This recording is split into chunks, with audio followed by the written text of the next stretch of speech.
Nagpatawag na ng pulong ang Makabayan Bloc sa Kamara para sa lahat ng naghain ng impeachment complaints at mga endorser laban kay Vice President Sara Duterte.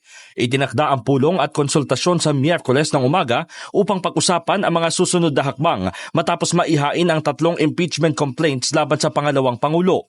Batay sa liham na ipinadala ni Representatives Franz Castro, Arlene Brosas at Raul Manuel kay Camarines Sur Representative Gabriel Bordado, binanggit na bahagi ng planong mapagkasunduan ang pagkalampag sa Administrasyong Marcos at liderato ng Kamara na iproseso na ang impeachment.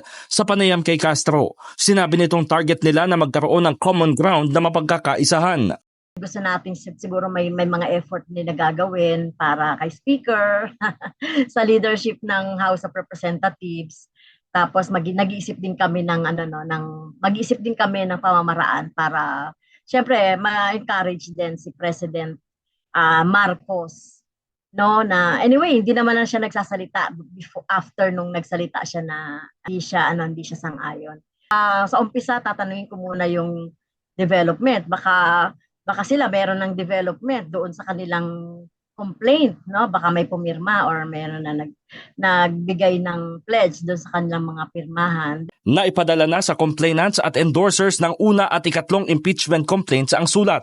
Kasama rin anya sa tatalakayin ang pangangalap ng 1/3 ng suporta mula sa mga kongresista upang agad nang maitransmit sa Senado ang impeachment complaint. Kung ma-endorse na ni Speaker, mapag-usapan namin kung ano ba yung aagrihan namin. Ito na bang court complaint or etong sa amin, sa Makabayan, pag-gather ng number kung sakali na magkaisa na alinman doon sa mga complaints, yung pwede nating i-gather na kasi ito yung madali na makagather na ng enough na vote.